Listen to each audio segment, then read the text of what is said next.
Hello everyone, thanks for joining me on this week's review. So we have in front of us today a really cool RF-4EJ Phantom 2. This one is from HobbyMaster and there's a few flaws, and I'll get to those later in the brief review here. But I did want to talk through a couple of details with this model because there are certain elements that are going to be very confusing unless you know something about this aircraft's background, which I'll relay right now. So among reconnaissance Phantoms, this one's a little bit different because back in the 1970s, right, Japan purchased in 1972 the license rights to build the F-4. So the company Mitsubishi Heavy Industries started making Phantoms locally in Japan in the 1970s and flew them all the way up until 2020 when they were recently retired. So very long production run, very long service run, and the F-4 in fact is still in frontline service with Greece, Iran, and South Korea plus Turkey. So it goes to say something about a design when it's still being used more than 60 plus years after it was first fielded. So interesting how in this modern era of stealth fighters and high tech and all that there's still a place for the old smoky Phantom in the game. So this particular version is a unique one because back in the 1980s, Japan had upgraded their Phantom fleet to what was called the F-4EJ Kai specification. And the Kai specification came with certain benefits like an upgraded radar. I believe some of them were even fitted with leading edge slats, which is a topic I will get to later on this particular release, and some other enhancements to the radar warning receiver and the electronics. Now, during that conversion process, Mitsubishi Heavy Industries set aside about 32 F-4Es to be converted to what is known as the RF-4EJ specification, which is very unique because most reconnaissance Phantoms have two things to them, right? The first thing that McDonnell, or in this case, Mitsubishi Heavy would do is they would take out the gun that's in the nose here. So you see on this section here, you will generally find on reconnaissance Phantoms like the RF-4C, this part will be taken up by camera ports. So you'll see like a camera window here and maybe one underneath in the bottom of the nose. And there'll be another one on the other side as well. So there won't be a gun, there'll be cameras in the nose, and generally the only external store that it will carry is a fuel tank because all of the weapon enhancement stuff has been taken out on the F-4C and I believe the F-4E dedicated reconnaissance versions. The RF-4EJ here, however, is unique because the Japanese government and Mitsubishi Heavy Industries converted an existing F-4EJ variant. So instead of changing the nose and everything, basically this is a normal standard Japanese built F-4EJ, but with some enhancements done to it for the reconnaissance mission. So it still retains the gun, which you can see here through the port, and it still retains the missile pylons here and the other pair on the other side. So this is a unique version because among reconnaissance F-4s, this is the only variant that I'm aware of which still has the ability to carry external weapons if need be. As far as I understand in my research, they never did, but the option was there. So what did it carry as a reconnaissance airplane? Well, what the Japanese did is they put a reconnaissance suite into the aircraft, and they also used external pylons to complete that mission, which is why you see 3 pods right here in front of you. So these 3 pods are kind of interesting, and I did want to talk to them a bit in this mini review because if you're not familiar with the RF-4EJ's background, you're going to be looking at this in the package and thinking, why did HobbyMaster put 3 weird fuel tanks in the box? But they're actually pods, and each pod has a specific purpose. So we'll start with this one here. This first pod over here is called a Tactical Reconnaissance Pod, or a TAC pod. And what this does is it has a series of low, medium, and high altitude cameras built in. And what this does is it's meant to be used for taking photos and reconnaissance of enemy positions, military positions, fortifications, installations, and things like that. So post-strike reconnaissance, I'd imagine, is how that would be used, maybe pre-strike reconnaissance. And to be fair, just so everyone's aware, yes, there are satellites, but satellites, like all equipment, is not perfect. Sometimes weather and local resources mean you can't take a photo of something when you want to from a satellite. So there is still definitely a role for the old-fashioned fixed-wing airborne reconnaissance role, and this TAC pod right here would be used to accomplish that, again, in the low, medium, and high altitude regimes. Now, the weakness of something like this is the camera is in line with the fuselage, right? So when the pod is mounted, the airplane has to fly directly over the target. So obviously, especially if you're doing post-strike reconnaissance, that's kind of hazardous, right? Taking pictures of people after you just bombed them is a really good way to catch lead and get shot down, as unfortunately multiple instances of RF-101 and RF-4C drivers in Vietnam found out the hard way. So what sometimes the occasion calls for is something called a LOROP, or a long-range oblique photo reconnaissance set, which is what this pod does. So you've noticed there's no cameras in the front. There's just two windows here and then one on the other side. And what these side-looking windows do is when the airplane's flying along, you can take long-range photos of whatever you want to see without directly overflying the target. So you can obviously see that kind of setup does have its perks, right? You don't have to overfly something that you're taking a photo of, which means you don't alert your position. You don't tell the bad guys potentially that you're taking photos or video of what they're doing. And you can land with the same number of holes that you took off with in your airplane. So the LOROP pod right here is used by multiple other agencies. It's not just the Japanese military that uses something like this. I believe the Europeans have something similar to this, and the US also has the Shark pod, which is used on the Super Hornets, which has a similar functionality. So it's kind of a combination of this equipment suite and that in one. And of course, being US Navy, it has to have fancy stuff like a rotating lens and things like that. So this is what you would use to take a long-range photo of something. It's also useful if you're flying near a border and you want to take a photo of something that's across the border, but it's illegal for you to overfly that exact area because it's in a border or neutral zone where it's politically inadvisable to fly over. So you can use this kind of LOROP long-range optical pod to take a photo or something 20 something kilometers away, and the F4 is safely flying in permissive airspace while it's taking a photo of something that it can't do from a directly overhead position like you would have to do with this pod. So pretty cool that the HobbyMaster incorporated these two. The third one that they've added is an electronic intelligence pod. That one is called a Taser Pod. And that stands for a Tactical Electronic Reconnaissance Pod. And what the Taser Pod does is it samples radar and electronic emissions in a given area to bring back to headquarters, and that way decision makers can know, hey, there's a Chinese radar or a Russian radar or an American radar or North Korean radar or some other electronic order of battle situation that needs to be clarified. So obviously many of us that have been following Ukraine know electronic warfare is important in modern combat, and knowing what the other person is bringing to the table electronically is very, very important.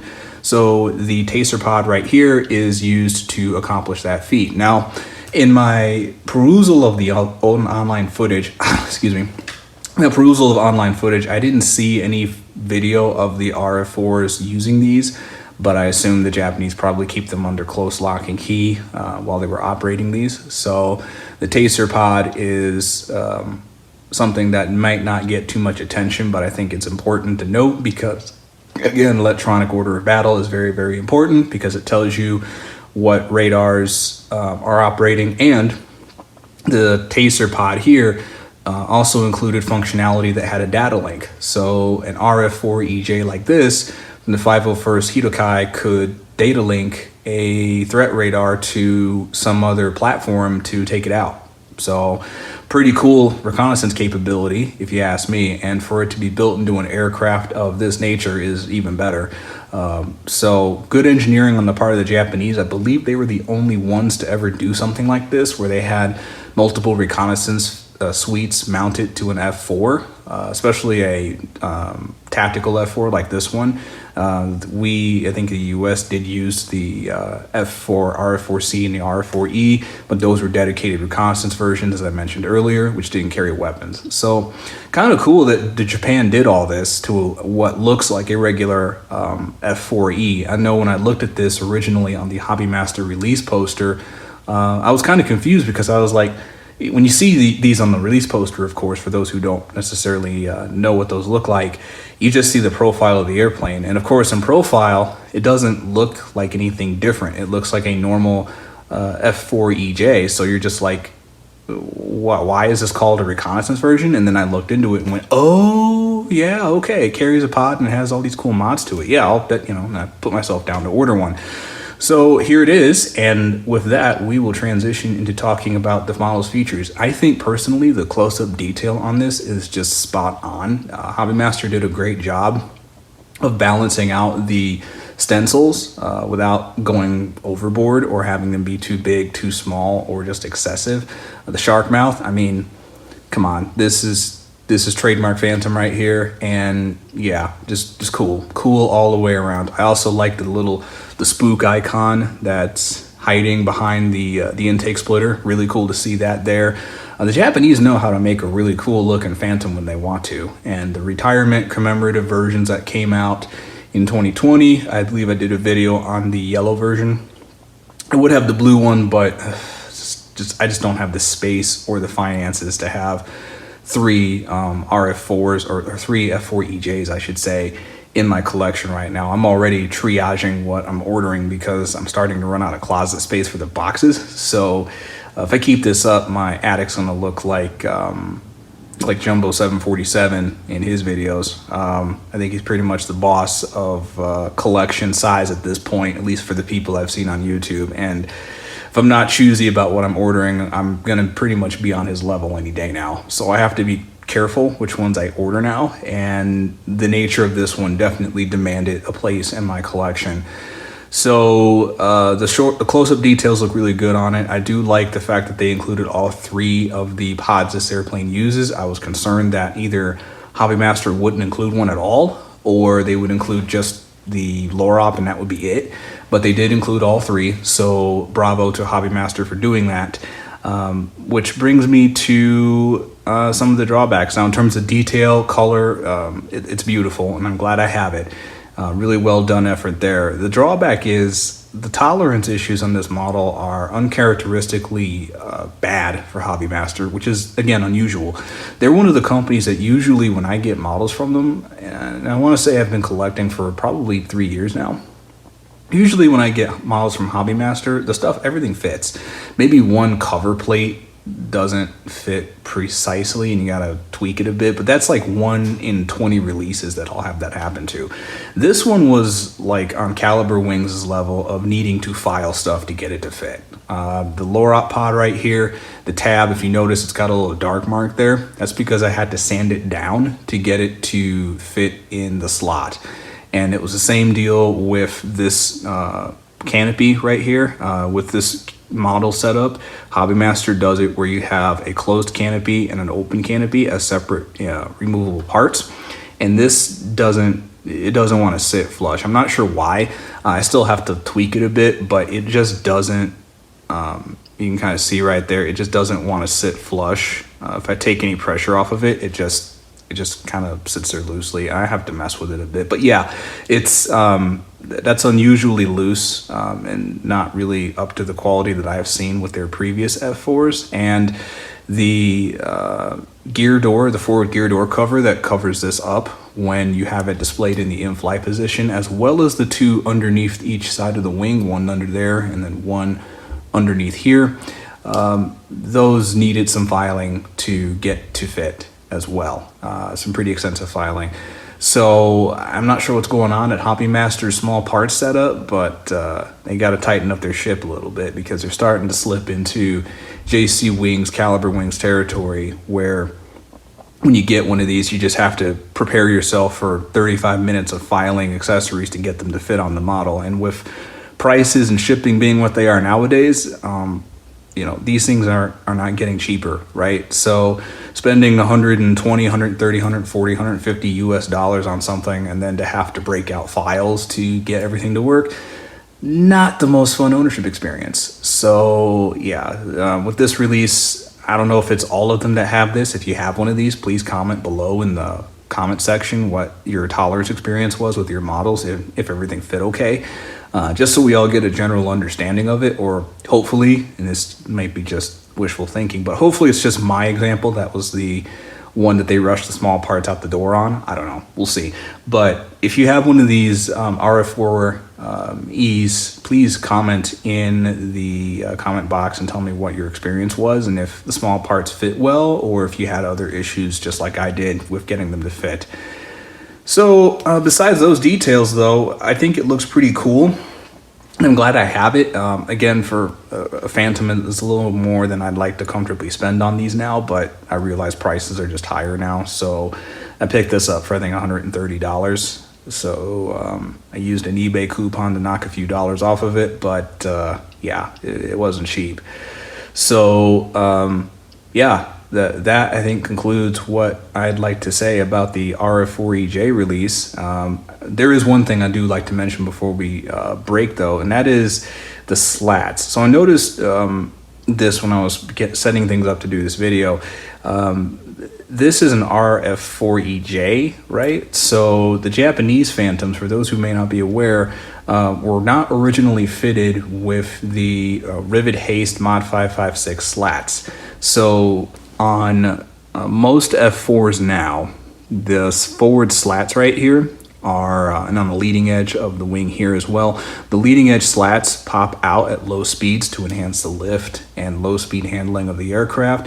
It also helps to get rid of the whole adverse yaw problem that the original quote-unquote hard wing Phantoms had. The first batch of F4s for Japan did not feature those. I think actually most countries that originally got the Phantom didn't get those slats, including the US. Those came later after some testing and modification work from McDonnell Douglas at the time back in the 70s. So once Japan upgraded their RF-4EJs to the RF-4EJ Kai specification in the mid-80s, I believe they did incorporate the slats on some of the Kai version Phantoms. However, the RF-4s did not have that modification done. So if you notice, there's some bumps down here.